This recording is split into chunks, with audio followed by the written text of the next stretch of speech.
menurut ayat Quran dan hadis Nabi itu nanti ada bermacam-macam. Ada orang beriman itu yang dimasukkan surga. Ada orang beriman itu yang dimasukkan ke dalam surga. Ada orang beriman itu yang disebut penduduk surga. Kenapa lain-lain, Pak? Karena waktu di dunia amalannya juga lain-lain.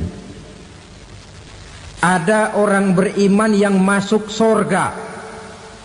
Ini paling murah tiketnya. Mau masuk surga? Kata Nabi begini, ma min abdin qala la ilaha illallah thumma mata ala dhalik illa dakhalal jannah.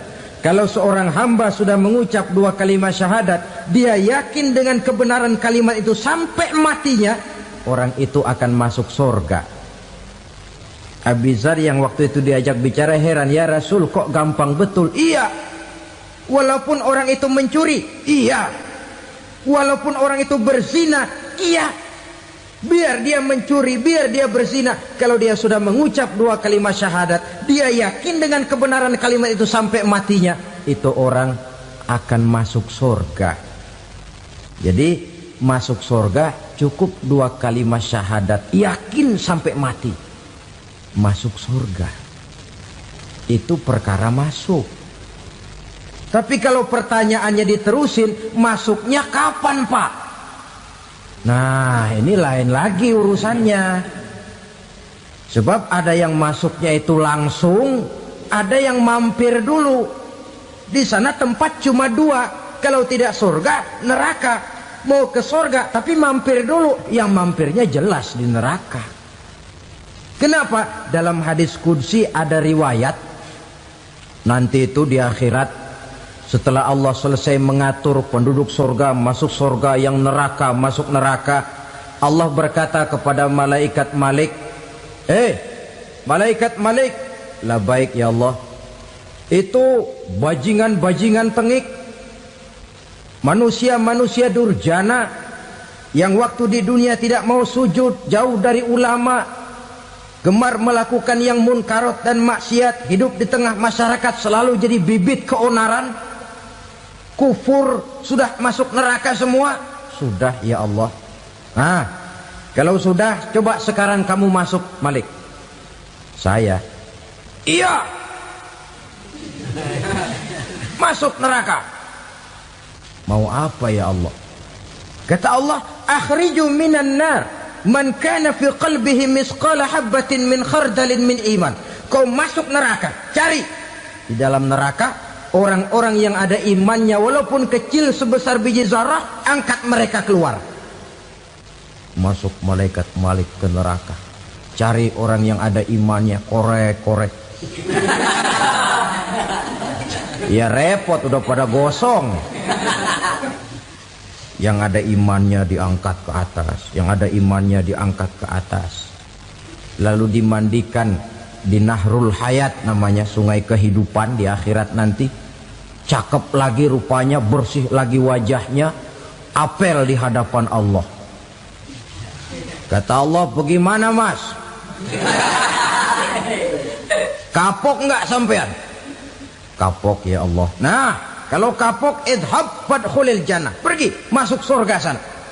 Berangkat mereka ke surga, ketemu sama teman-temannya yang udah sampai lebih dulu, yang nggak pakai mampir lagi. Terjadi dialog. Kata teman-temannya yang udah pada nyampe duluan, mas, iya, emang baru sampai? Saya baru sampai. Memang mampir di mana dulu mas? Kita sudah lama sampai di surga. Saudara buka surah Al-Muddatsir ayat 34-35. Ma salakakum fis saqar? Kenapa kamu mampir di neraka Saqar? Qalu lam nakum minal musallin. Mereka menjawab, kami mampir di neraka Saqar mas, gara-gara dulunya kami waktu di dunia tidak pernah sholat. Tidak pernah sholat? Tidak pernah. Kan rumahnya dekat masjid. Cuma dekat doang mas. Sholat mah enggak saya. Enggak pernah ngasih makan fakir miskin, enggak pernah hadir di majelis taklim, pendeknya enggak pernah melakukan kebajikan, maka saya pun mampir di neraka sakor. Untung betul saya punya iman mas sedikit. Waktu hidup di dunia dulu saya pernah mengucap 2 kalimat syahadat, sekali-kalinya waktu mau kawin. Masya Allah. Untung saja kawin, kalau nggak kawin polos.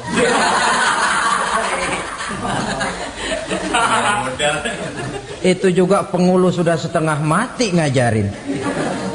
Asyhadu alla, asyaduaan, asyaduaan.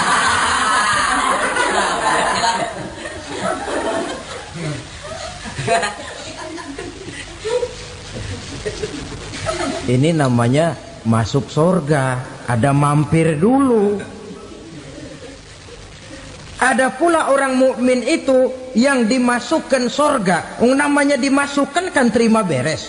Saya masuk ke rumah, jalan sendiri, cari tempat sendiri. Saya dimasukkan ke dalam rumah, terima beres. Pokok ada di dalam, itu dimasukkan namanya. Nggak pakai mampir. Tapi tentu tiketnya lebih mahal ketimbang yang pertama tadi. Apa kata Allah? Innal ladzina amanu wa amilus salihat la ukaffiranna anhum sayyi'atihim wa la udkhilannahum jannah. Sesungguhnya orang-orang yang beriman kemudian beramal soleh, kami hapuskan segala dosa dan kesalahannya, kami masukkan mereka ke dalam surga. Lihat ayatnya, Allah yang memasukkan, kita yang dimasukkan. Tidak pakai transit, tidak usah mampir. Cuma tidak cukup syahadat, tidak cukup amanu, tapi diiringi dengan wa'amilus salih. Iman, amal. Tidak cukup syahadat, lalu dibuktikan dia sholat, dia zakat, puasa, lalu dia melakukan berbagai macam kebajikan. Ini yang menyebabkan dia tidak pakai mampir di tempat yang bernama sakor. Lalu ada pula orang mukmin itu yang disebut penduduk sorga. Wah, ini sudah VIP ini. Ashabul jannah, penduduk sorga. Siapa mereka? Kata Allah, innal ladzina amanu summa istaqamu fala khaufun alaihim wala hum yahzanun ulaika ashabul jannah hum fiha khalidun. Sesungguhnya orang-orang yang beriman lalu istiqamah, tetap dalam melaksanakan perintah Allah, tidak goyang, tidak labil tapi stabil, istiqamah, mereka tidak takut dan tidak bersedih hati. Merekalah penduduk surga. Iman, istiqamah. Tidak punya duit, sembahyang. Banyak duit, sembahyang. Miskin, sembahyang. Kaya, tetap sembahyang. Istiqamah. Kadang orang kalau susah rajin ke masjid, banyak duitnya ngelihat masjid melengos. Waktu miskin hamba Allah, setelah kaya jadi hamba harta. Bergeser, tidak ada nilai istiqomahnya. Saudara-saudara, dengan begitu penduduk neraka itu dua. Ada penduduk permanen, ada penduduk yang semi permanen. Yang semi permanen orang-orang beriman yang mempunyai dosa besar. Mereka masuk ke neraka untuk menerima azab sesuai dengan dosanya. Bila selesai masa azab itu, mereka akan diangkat untuk ditempatkan kembali ke dalam surganya Allah Subhanahu wa ta'ala. Nah, dikala itulah saudara-saudara, ada yang disebut syafaat dari Rasulullah Sallallahu Alaihi Wasallam. Tapi tentu jangan lupa, syafaat ini ibarat kain menambal dia. Kita punya kain bolong-bolong sedikit, syafaat yang menambal. Solat kita ada kurang dikit, sedekah kita ada campur riak dikit, amalan kita ada tidak karena Allah dikit, kita berharap syafaat. Jadi biarlah kain masih bolong-bolong, yang penting punya kain. Tapi kalau kainnya tidak ada, yang ditambal apanya? Sholat tidak, puasa tidak, zakat tidak, berharap syafaat taat saja. Ya, terlalu berlebihan itu. Saudara hadirin yang saya hormati, apabila selesai proses penghisaban, proses penghitungan, maka dikala itulah manusia terbagi dalam dua kelompok besar. Fariqun fil jannah wa fariqun fis sa'ir. Sekelompok orang-orang beruntung yang masuk ke dalam surga, dan sekelompok lagi masuk ke dalam neraka. Ibu-ibu, saudara-saudara kaum muslimin rahimakumullah. Pada pertemuan yang lalu sudah saya jelaskan bahwa hidup selalu berakhir dengan kematian. Apabila datang kematian menimpa seseorang, datanglah kiamat baginya. Itu yang disebut dengan kiamat kecil. Hakikatnya mati adalah perpindahan dari kehidupan di dunia ini menuju kehidupan di alam barzakh. Menunggu kita di alam barzakh sampai datangnya saat kiamat. Entah 10 tahun, entah 100 tahun, entah 1000 tahun, hanya Allah saja yang maha tahu. Adapun orang-orang beriman yang melakukan amal kebajikan dalam kehidupan di dunia ini, masa penantian yang lama di alam barzakh buat mereka sebentar saja. Tetapi bagi orang-orang kafir yang ingkar, yang tidak beriman kepada Allah, yang hidup di dunia cuma menumpuk-numpuk dosa, tentu penantian di alam barzakh akan merupakan waktu yang sangat lama. Bukankah dalam kehidupan kita waktu itu memang relatif? Contoh misalnya, bagi pemuda-pemudi yang sedang duduk asyik memadu cinta,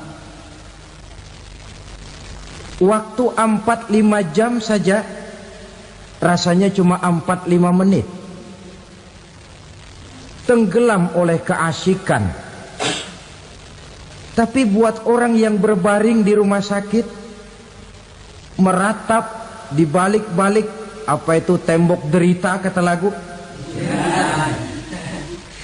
di balik dinding-dinding penjara, sehari bagai seminggu, seminggu rasa sebulan, sebulan boleh jadi rasa setahun. Penantian yang sangat lama. Kapan kiamat itu akan datang?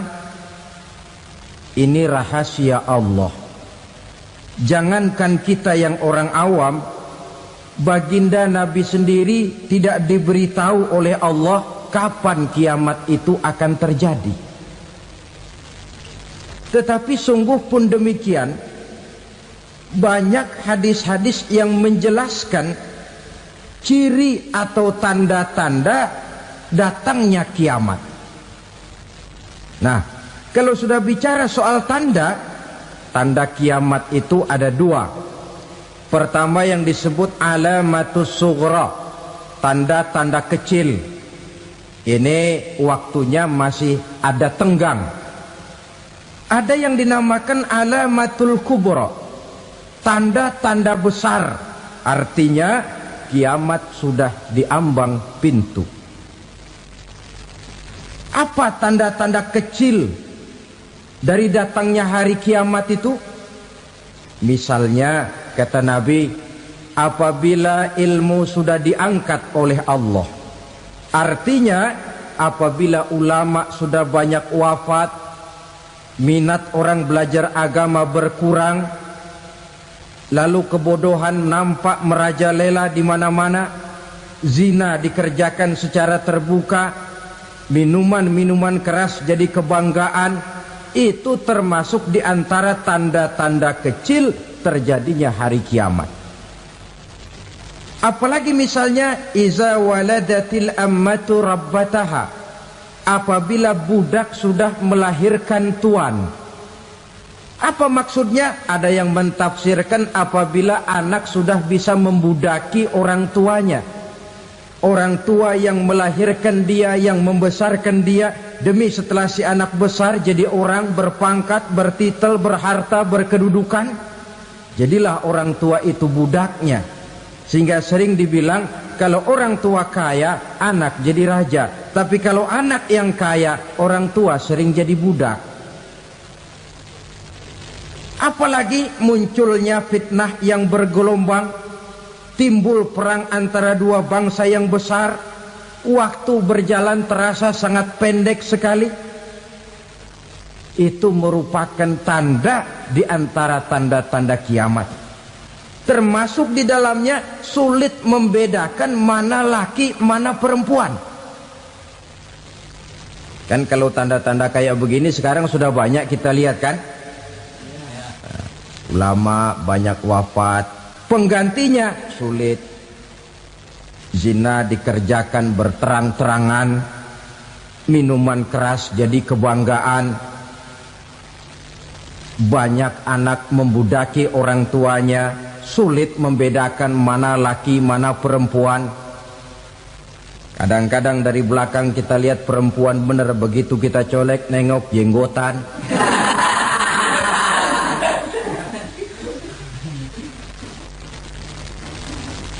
Ini termasuk tanda-tanda kecil, masih ada tenggang sampai akan terjadinya kiamat itu. Nah, yang dimaksud dengan tanda-tanda besar, ini tanda besar artinya kiamat sudah di ambang pintu. Pertama, matahari terbit dari sebelah barat. Apabila matahari sudah terbit dari arah sebelah barat, tertutuplah sudah pintu taubat. Bersabda Nabi kita, la taqumus sa'atu hatta tatlu'a syamsu min maghribiha. Tidak akan datang hari kiamat sampai matahari terbit dari arah sebelah barat. Fa iza tala'at, manakala matahari telah terbit dari arah sebelah barat, wara'ahan nasu, manusia banyak menyaksikan itu, amanu ajma'un, mereka pun lalu beriman. Yang tadinya kafir, yang tadinya ingkar, yang tadinya membangkang, setelah melihat matahari terbit dari sebelah barat, buru-buru beriman, berlomba-lomba mengucap dua kalimat syahadat. Tapi apa yang terjadi? Kata Nabi, wadzalika hina la yanfa'u nafsan imanuha lam takun amanat min qabl. Hari itu adalah hari yang iman sudah tidak berguna lagi bagi seseorang apabila sebelumnya memang dia tidak pernah beriman. Au kasabat fi imaniha khaira, atau beriman tetapi tidak pernah melakukan kebajikan di dalam keimanannya itu. Hari yang sudah kasib, hari yang sudah terlambat, beriman tidak akan ada gunanya lagi. Ini pelajaran buat kita. Sebelum sang surya terbit dari sebelah barat, sebelum nafas sampai di tenggorokan, artinya pintu taubat masih terbuka.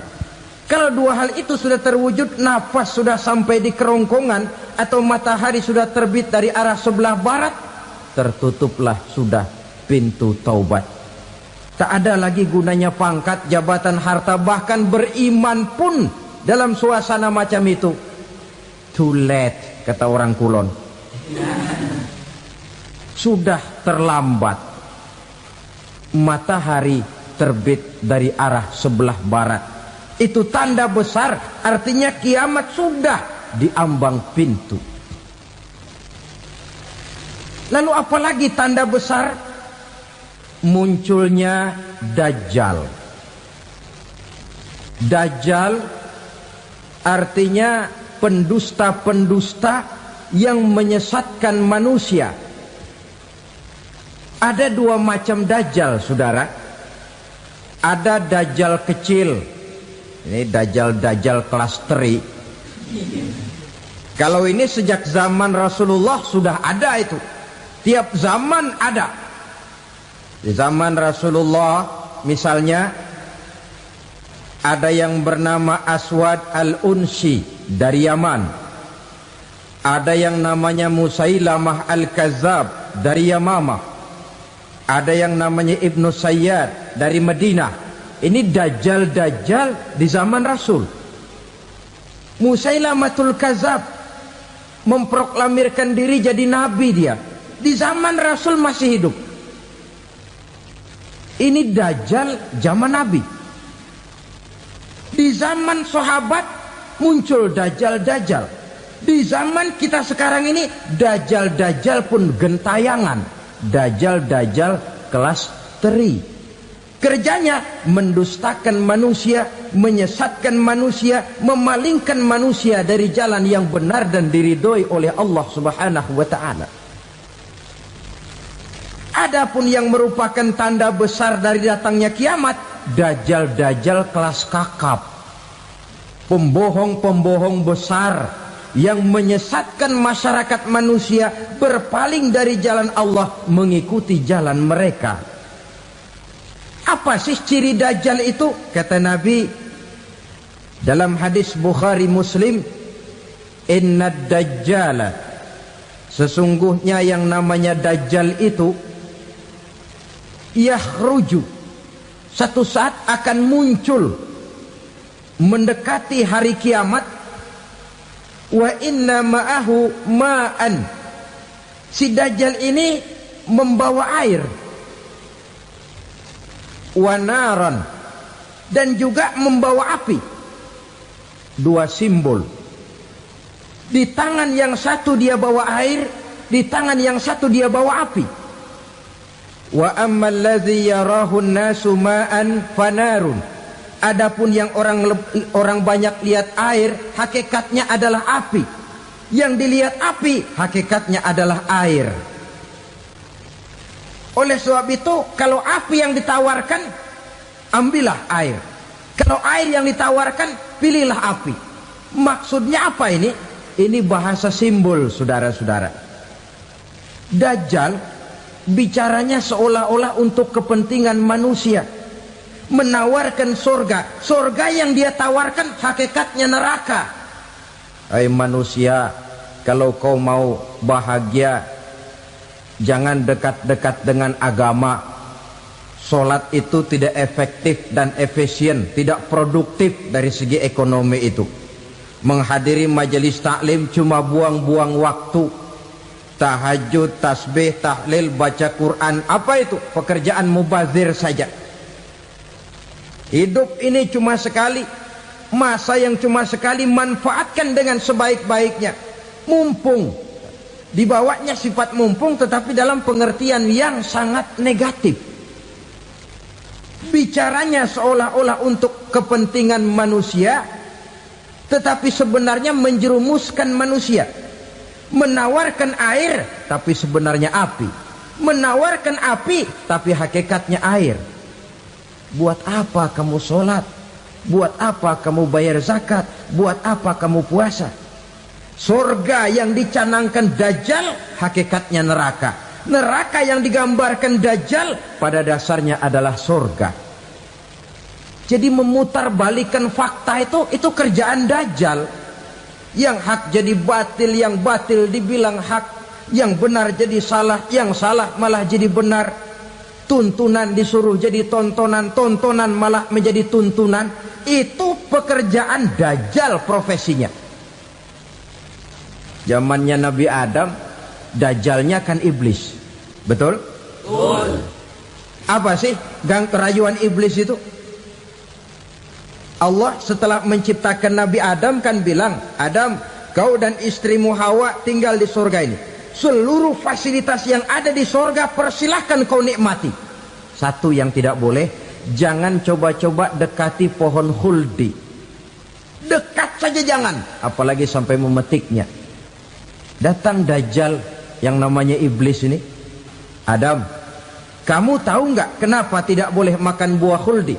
Ya nggak tahu, pokoknya saya dilarang. Bodoh kamu Dam. Khuldun artinya kekal. Kalau kamu makan itu buah, kau akan kekal di surga buat selamanya. Allah tidak kepengen, maka dilarang kamu makan buah khuldi. Kalau kau ingin kekal di surga Adam, makan saja. Saya bicara begini ini untuk kepentingan kamu Adam. Ini kan ciri-ciri Dajjal. Bicaranya sih seolah-olah untuk kepentingan Nabi Adam, hakikat sebenarnya menjerumuskan Nabi Adam supaya ingkar dan melanggar larangan dari Allah Subhanahu wa ta'ala. Jadi setelah muncul Dajjal, timbul kekacauan-kekacauan di masyarakat. Banyak yang terpengaruh, terpedaya dan terpesona. Termasuk mereka yang memproklamirkan diri jadi nabi. Mereka yang memproklamirkan diri jadi rasul di zaman sesudah Rasulullah wafat, itu adalah Dajjal-Dajjal. Maka saya ingatkan, kalau di zaman kita sekarang ini ada orang ngaku jadi nabi, ada orang ngaku jadi rasul, biar bahasa Arabnya kental, Quran hafal, hadis ribuan hadis hafal, biar pakai serban sampai menyengser ke tanah, bahasa Arabnya fasih, tapi dia mengaku jadi nabi, jadi rasul, kita umat Islam wajib tidak percaya. Wajib untuk tidak percaya. Itulah Dajjal-Dajjal zaman kita sekarang ini. Tidak mustahil mereka datang mempengaruhi orang awam supaya berpaling dari Rasulullah, mengikuti mereka. Nah, di akhir zaman nanti, mendekati hari kiamat, Dajjal ini muncul. Dajjal kelas kakap, menyesatkan masyarakat manusia untuk berpaling dari Islam, mengikuti seruan mereka. Apalagi di antara datangnya kiamat itu, tanda yang besar itu, turunnya Nabiullah Isa Al-Masih, putra Maryam. Menurut berbagai hadis yang sahih, Nabi Isa Al-Masih nanti akan turun lagi. Tidak membawa risalah yang baru, tapi meluruskan risalah Islam ini yang telah banyak ditinggalkan oleh masyarakat. Bahkan ada hadis menjelaskan beliau akan membunuh Nabi, mematahkan kayu-kayu salib, lalu melaksanakan haji dan umrah mengikuti syariat Nabi Muhammad, bukan membawa agama baru. Menjadi semacam mujaddid, reformer, menyelamatkan manusia dari bisikan Dajjal. Bahkan ada riwayat yang menjelaskan bahwa Nabi Isa berhasil mengalahkan Dajjal, mengembalikan masyarakat manusia kembali kepada ajaran Islam yang datang dari Allah, dibawa oleh Rasulullah sallallahu alaihi wasallam. Dengan kata lain, turunnya Nabi Isa bukan sebagai nabi dan rasul baru, tetapi mengikuti syariat Nabi kita Muhammad sallallahu alaihi wasallam. Saudara hadirin, ibu-ibu hadirat yang saya hormati, kemudian apalagi di antara tanda-tanda besar akan datangnya kiamat itu? Keluarnya asap atau awan. Kata Nabi, inna min asyrati sa'ah dukhanan yamla'u ma bainal masyriqi wal maghrib. Di antara tanda-tanda kiamat, munculnya awan antara langit dan bumi. Ini pun diperkuat dalam surah Ad-Dukhan ayat 10. Fartaqib yauma ta'tis sama' bidukhanin mubin fayughshan nas hadza azabun alim. Bagi orang-orang yang beriman, mereka biasa-biasa saja. Tapi bagi orang kufur, datangnya asap dan awan ini merupakan azab yang kelewat pedih. Barangkali sedikit mendekati gambaran tentang azab yang pedih ini, saya ingatkan alam pikiran kita kepada peristiwa yang belum lama terjadi. Pernah dengar berita bocornya reaktor nuklir di Chernobyl, Uni Soviet? Pernah dengar? Nah, bocornya reaktor nuklir di Chernobyl yang mengakibatkan ratusan bahkan sangat mungkin ribuan nyawa. Cuma satu reaktor. Bagaimana kalau seluruh cadangan nuklir yang dimiliki oleh para negara adik kuasa ini diledakkan? Bahkan yang konon menurut catatan cadangan nuklir yang dimiliki bersama oleh Amerika dan Rusia sekarang ini sudah sanggup memusnahkan 6 miliar manusia, 1,5 kali lebih banyak dari jumlah manusia yang nongkrong di permukaan bumi ini. Saudara-saudara hadirin yang saya hormati, lalu saat mendekati hari kiamat, apalagi tandanya setelah Nabi Isa wafat, pada saat turunnya yang kedua kali, lalu Allah meniupkan angin sejuk, semua orang-orang beriman, orang-orang baik wafat, sehingga penghuni bumi ini cuma tinggal lagi terdiri dari orang-orang kafir. Tidak ada lagi di bumi ini yang bisa mengucapkan Allah.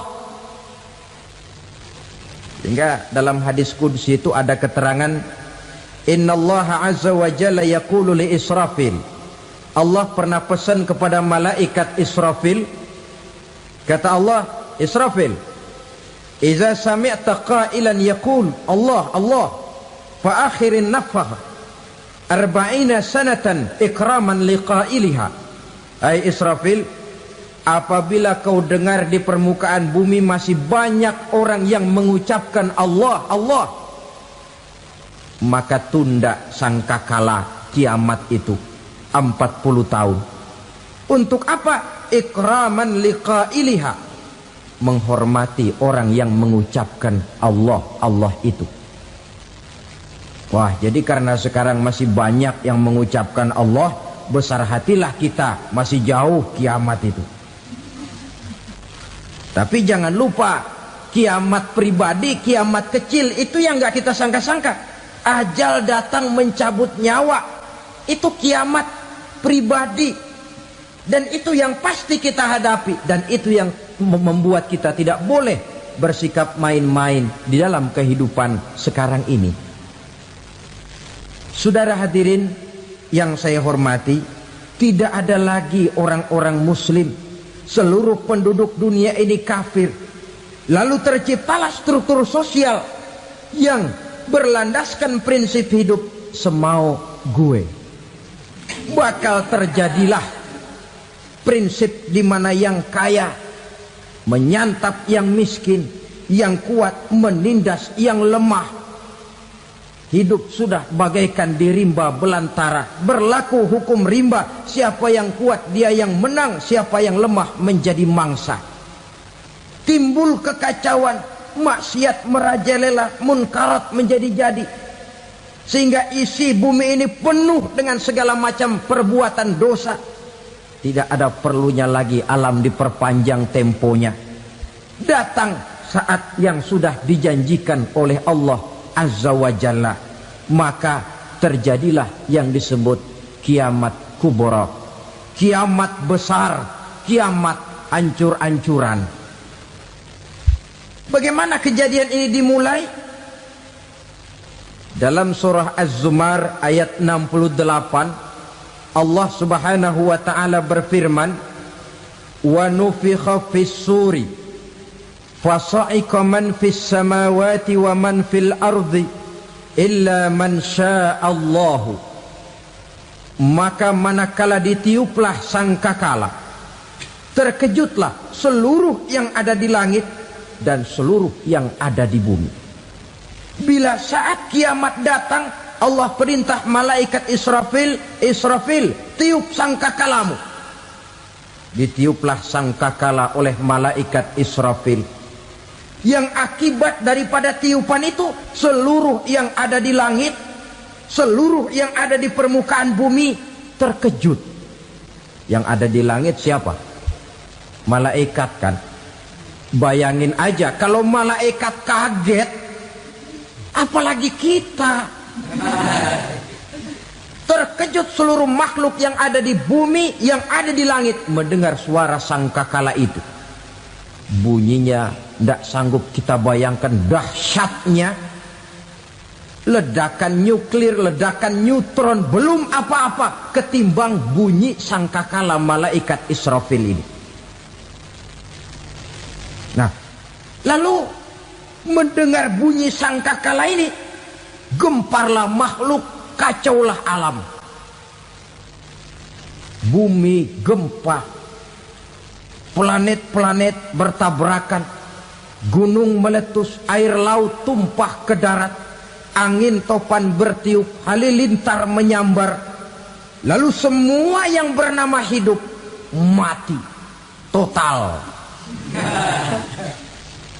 Mati bareng tanpa persiapan. La haula wala quwata illa billah.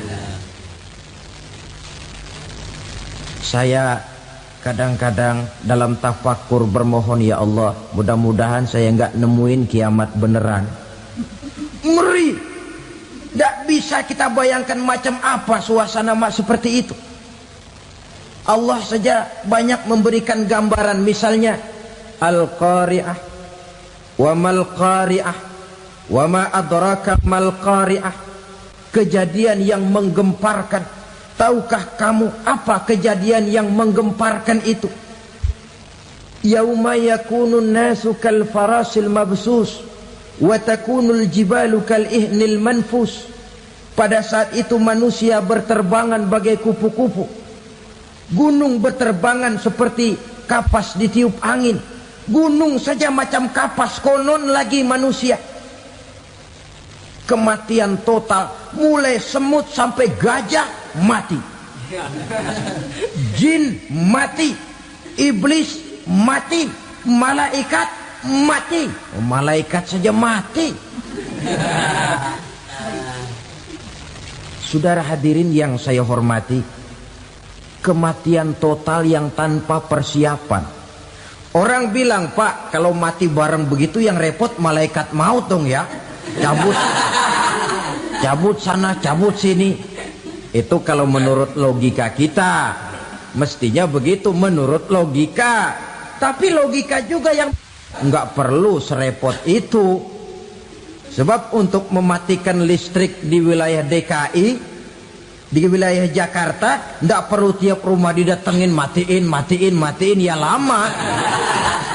Cukup dari kantor pusatnya saja PLN, tekan satu tombol, gelaplah seluruh Jakarta. Saudara hadirin yang saya hormati, kematian total. Lalu setelah kematian total, planet-planet juga mati, dalam arti tidak bergerak dan beredar. Angin mati, dalam arti tidak bertiup. Air mati, dalam arti tidak ada riak gelombang. Pokoknya semua mati. Kullu nafsin za'iqatul maut. Semua yang bernafas mati. Dalam ayat lain, kullu man 'alaiha fan.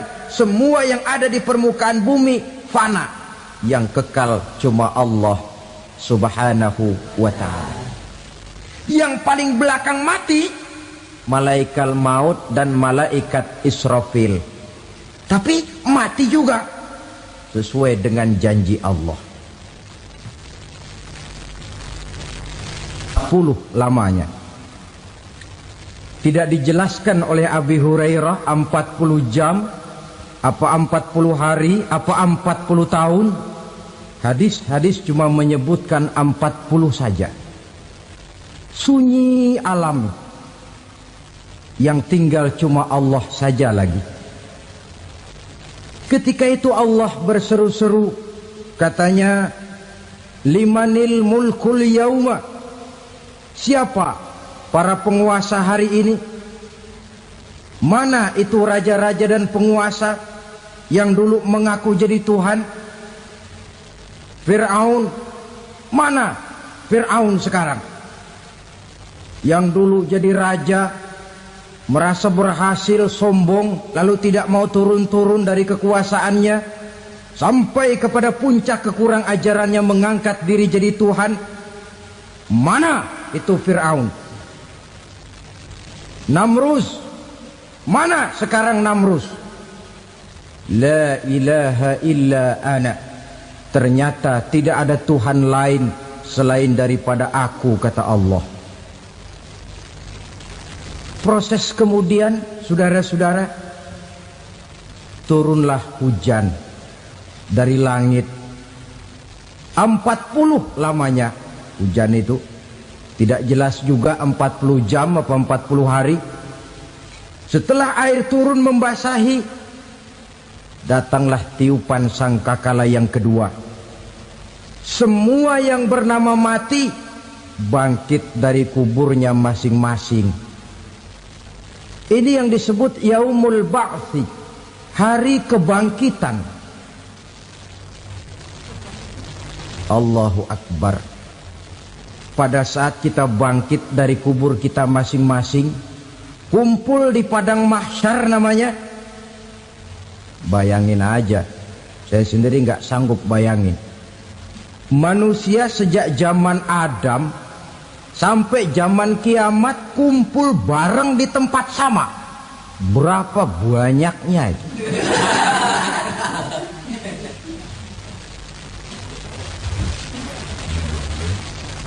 Dan yang luar biasa menurut satu riwayat, pada saat bangkit itu, Masya Allah, roman muka kita berubah, disesuaikan dengan amalan kita waktu di dunia ini. Barang siapa yang waktu di dunia amalannya itu amalan tikus, di akhirat nanti dia bangkit dari kubur, mukanya seperti muka tikus. Gagah betul badannya, tapi mukanya seperti tikus.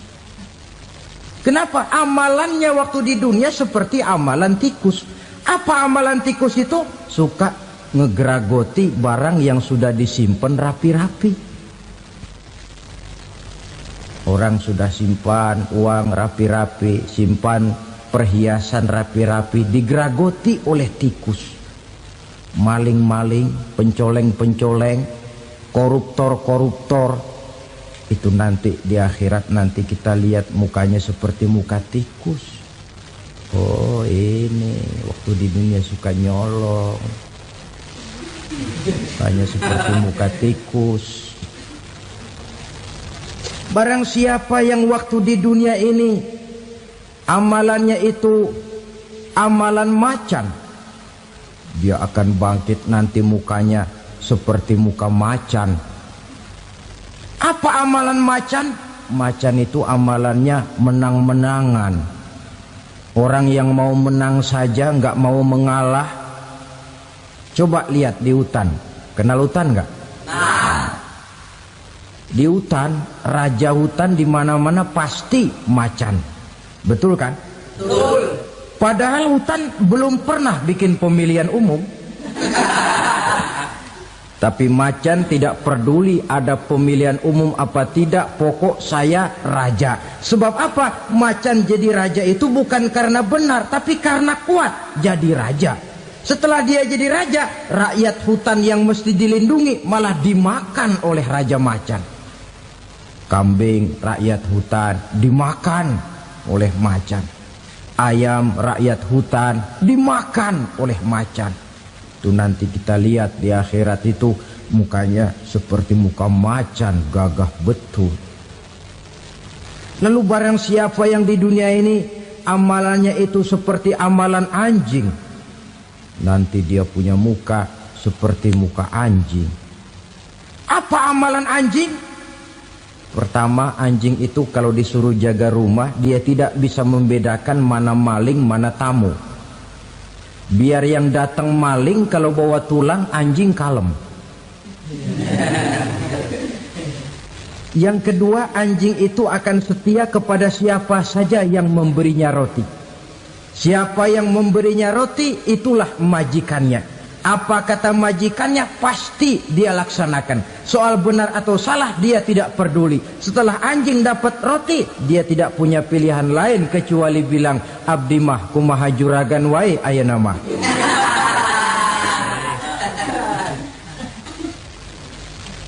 Saudara hadirin yang saya hormati, berkumpul di padang mahsyar, tiap orang sibuk dengan persoalannya masing-masing. Matahari waktu itu didekatkan oleh Allah. Panas luar biasa. Ada yang saking panasnya itu mencucurkan peluh keringat sampai sebatas mata kakinya. Ada yang keringatnya sampai sedengkulnya. Ada yang keringatnya sampai sepusatnya. Ada yang keringatnya mengalir sampai sebahunya. Ada yang kelelap oleh keringatnya sendiri, sementara orang di sampingnya enggak apa-apa. Bergantung lagi amalan dia waktu di dunia ini. Saudara-saudara, sebagian orang dalam kepanikan padang mahsyar berombong-rombong datang mereka menghadap Nabi Adam. Ya Adam, anta abal bashar. Hai Adam, Tuhan adalah bapak moyang manusia. Kami sebentar lagi akan disidang, dimintakan pertanggungan jawab. Tolonglah kami, hai Adam. Kata Nabi Adam, jangankan nolongin sampean, saya sendiri tanggung jawab di hadapan Allah ketika dulu tidak boleh makan khuldi, saya serobot. Sudahlah, urus diri masing-masing saja, nafsi. Begitu kata Nabi Nuh, begitu kata Nabi Ibrahim. Tiap orang bertanggung jawab sendiri-sendiri. Ketika itulah saudara-saudara, nikmatnya menjadi umat Nabi besar Muhammad sallallahu alaihi wasallam. Sebab apa? Walaupun menurut abjad kita ini umat paling belakang, paling belakang kita ini toh, karena Nabi Muhammad adalah Nabi akhir. Tapi akan dihisap lebih dulu, lewat di atas sirat lebih dulu, masuk surga lebih dahulu ketimbang umat-umat belakangan. Ketika Rasul mendekati ajal, beliau tanyakan itu kepada malaikat Jibril. Malaikat Jibril berkata, Muhammad jangan khawatir, Allah sudah berjanji, inni haramtul jannata ala sairil anbiya hatta tadkhulaha anta, wa haramtuha ala sairil umami hatta tadkhulaha ummatuka.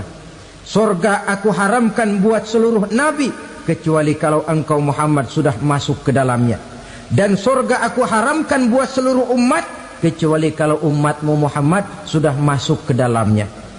Logikanya, walaupun menurut abjad kita umat paling belakang, bakal dihisap paling dulu, lewat di atas sirat paling dulu, masuk surga paling dulu, kalau mampir ke neraka juga paling dulu. Ya resiko. Jangan mau enaknya aja paling dulu. Saudara hadirin yang saya hormati, setelah masa kebangkitan itu jangan dikira begitu bangkit langsung diperiksa. Masih menunggu menanti ribuan tahun perhitungan padang mahsyar untuk sampai kepada proses yang disebut yaumul hisab, hari perhitungan. Seorang demi seorang bakal dipanggil. Bayangkan saja, kita se-RT saja di absen, kadang-kadang perlu waktu lama. Ini manusia sejak zaman Nabi Adam sampai datang hari kiamat, satu demi satu disidang di hadapan Qadhi Rabbul Jalil. Status sosial copot sudah waktu itu. Yang pernah jadi hartawan di situ tidak lagi kelihatan kehartawanannya. Yang pernah jadi jenderal tidak lagi dipanggil jenderalnya. Yang ustadz tidak lagi dipanggil al-mukarramnya.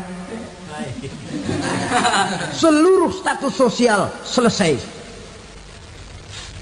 Dipanggillah kita seorang demi seorang menghadap Qadhi Rabbul Jalil. Bagaimana proses penghisaban itu?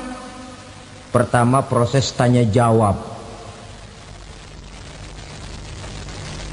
Di antaranya ada hadis menyatakan, lan tazula qadama 'abdin yaumal qiyamah hatta yus'ala an arba'i khisalin. Besok di hari kiamat tidak akan bergeser telapak kaki seorang hamba sampai dia ditanya lebih dulu tentang 4 persoalan. Tentang ilmunya, kemana ilmu itu diamalkan. Tentang umurnya, di mana umur itu dihabiskan. Tentang masa mudanya, kemana masa muda itu dipakai. tentang hartanya, dari mana harta itu didapat dan kemana harta itu dibelanjakan. Ini termasuk proses tanya jawab. Jadi kalau istilah pengadilan dunia, nama Fulan bin Fulan. Kamu waktu di dunia diberikan umur panjang untuk apa? Pernah mengalami masa muda, kemana kau habiskan masa remajamu? Kau diamanahkan ilmu, dengan apa ilmumu kau amalkan? Kau diberikan harta, dari mana harta kau dapat, kemana kau belanjakan? Tak seorang pun yang bisa mungkir. Sebab apa? Dikala itu yang menjadi saksi bukan orang. Yang menjadi saksi adalah seluruh anggota badan kita. Tangan bicara, kaki jadi saksi terhadap seluruh amalan yang pernah kita kerjakan pada saat kehidupan di alam dunia ini. Selesai proses tanya jawab, lalu diperlihatkan buku catatan kita waktu hidup di dunia ini. Jangan lupa Allah itu menyiapkan 2 superkomputer kepada kita. Sebelah ditempelin sebelah kanan, yang sebelah tempelin di sebelah kiri. Komputer itu namanya Raqib dan Atid. 2 malaikat yang apabila baik kita lakukan, refleks saja akan menulis kebajikan kita. Jahat kita kerjakan, akan tertulis. Catatan itu nanti diperlihatkan kepada kita. Waduh, alangkah malunya pada saat diperlihatkan catatan kita, buku rapot kita merah melulu. Barangkali diperiksa sambil diomelin, brengsek lo. Buku merah melulu begini, bagaimana waktu hidup di dunia? Tidak cukup diperlihatkan buku catatan kehidupan, rekaman kehidupan. Rekaman kehidupan kita secara utuh sejak terlahir sampai ajal datang merenggut nyawa. Barangkali mirip dengan video sekarang ini, di mana terekam dengan baik seluruh kegiatan kita, sejak yang sekecil-kecilnya sampai kepada yang sebesar-besarnya. Untuk kemudian kita pun menerima balasan. In khairan fa khairun wa in syarran fa syarrun. Kalau baik ya baik balasannya, kalau jahat ya jahat juga balasannya. Catatan-catatan kita diberikan. Kalau banyak kebajikannya diberikan di tangan kanan dengan cara yang halus. Kalau banyak kejahatannya diberikan dari sebelah kiri atau dilempar dari belakang. Itulah sebabnya sejak di dunia ini kita sudah mohon kepada Allah. Ketika berwudu membasuh tangan kanan, apa kita bilang? Allahumma a'tini kitabi biyamini wa hasibni hisaban yasira. Ya Allah, berikan saya kitab di tangan kanan, dan kalau saya memang perlu dihisap, hisaplah saya yang seringan-ringannya. Tangan kiri berlindung kita kepada Allah. Jangan sampai diberikan kitab di tangan kiri atau dari arah sebelah belakang. Wa a'udzubika an tu'tiya kitabi bishimali aw min wara'i zuhri, dari arah sebelah belakang. Na'udzubillah min dzalik. Setelah selesai lewat proses penghisaban, lewat mizan, timbangan, maka yang sudah selesai dihisab itu bergeraklah menuju sirat, jembatan yang terbentang menuju surga melalui neraka. Saudara-saudara, panjangnya perjalanan sirat itu memakan waktu ratusan tahun. Tetapi orang yang lewat di atas sirat pun macam-macam, bergantung amalannya ketika di dunia ini. Ada yang lewat di atas sirat itu kal barqil khatib, seperti kilat yang menyambar, lep, sudah sampai dia di surga. Cepat bukan main. Ada yang lewat di atas sirat itu seperti orang lari-lari. Ada yang lewat di atas sirat itu seperti orang jalan biasa. Ada yang sambil merangkak, ada yang sambil ngesor, ada yang sambil gelayutan, ada yang selamat sampai ke ujung ke surga, ada yang tergelincir jatuh masuk ke dalam neraka, bergantung amalannya dalam kehidupan di dunia sekarang ini. Tiap kita akan melewati yang namanya sirat ini. Saudara-saudara kaum muslimin yang saya hormati, dengan demikian mereka yang selamat melalui sirat sampai ke terminal akhir surga, mereka yang ketika dihisab ternyata banyak kejahatannya daripada kebaikannya, mereka singgah di dalam neraka. Nah, adapun orang-orang yang beriman menurut ayat Quran dan hadis Nabi itu nanti ada bermacam-macam. Ada orang beriman itu yang dimasukkan surga. Ada orang beriman itu yang dimasukkan ke dalam surga. Ada orang beriman itu yang disebut penduduk surga. Kenapa lain-lain, Pak? Karena waktu di dunia amalannya juga lain-lain. Ada orang beriman yang masuk surga. Ini paling murah tiketnya. Mau masuk surga?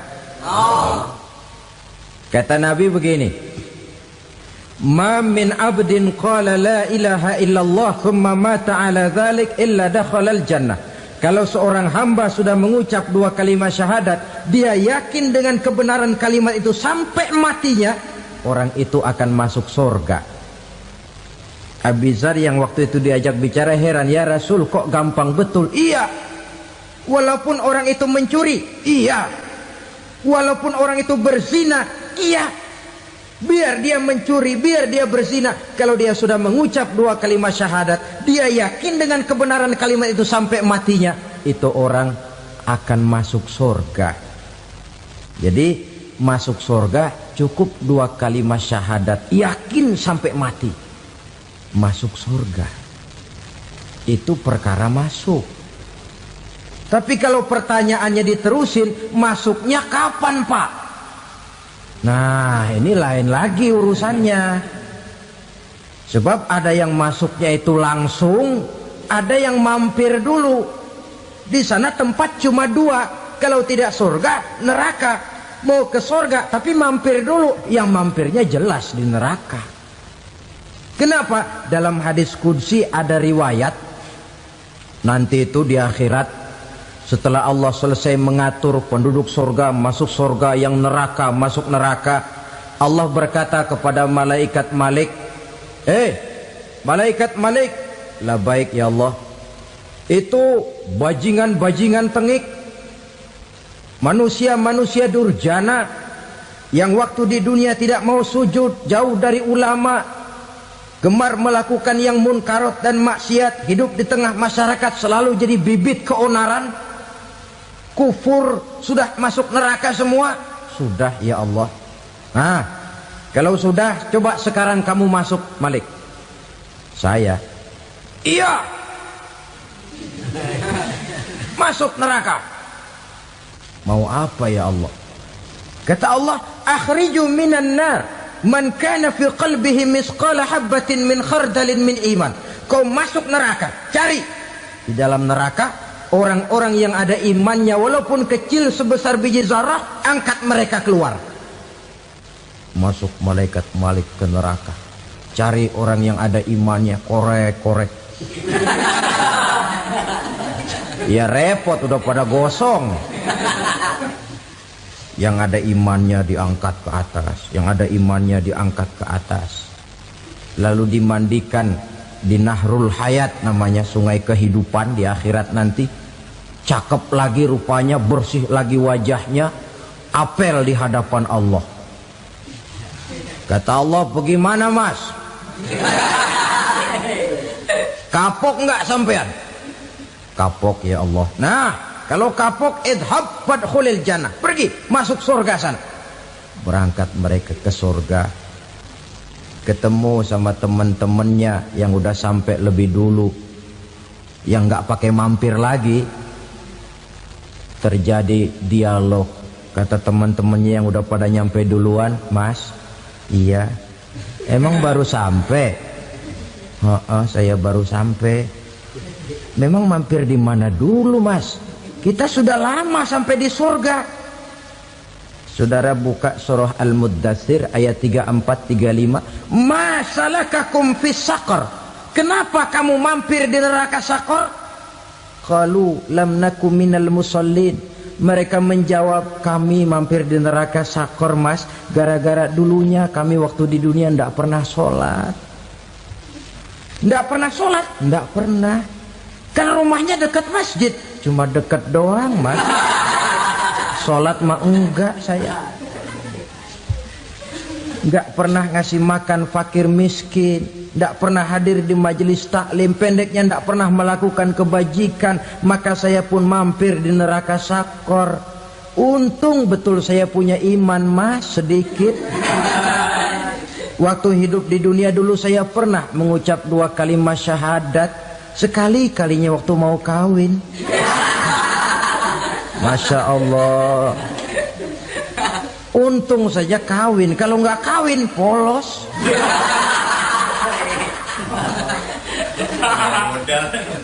Itu juga penghulu sudah setengah mati ngajarin. Asyhadu alla, asyaduaan, asyaduaan.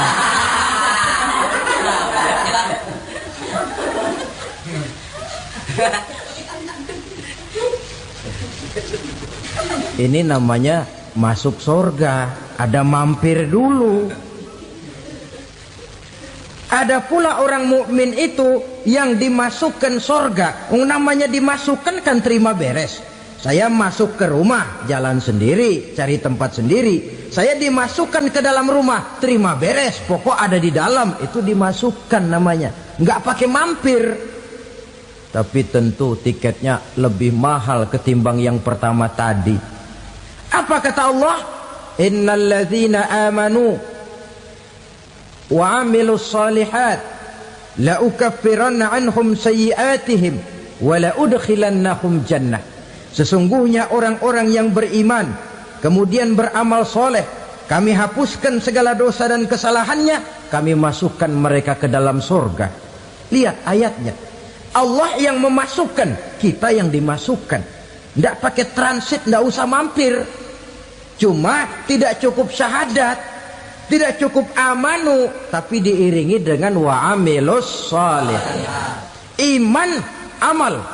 Tidak cukup syahadat, lalu dibuktikan dia sholat, dia zakat, puasa, lalu dia melakukan berbagai macam kebajikan. Ini yang menyebabkan dia tidak pakai mampir di tempat yang bernama Saqar. Lalu ada pula orang mukmin itu yang disebut penduduk surga. Wah, ini sudah VIP ini. Ashabul jannah, penduduk surga.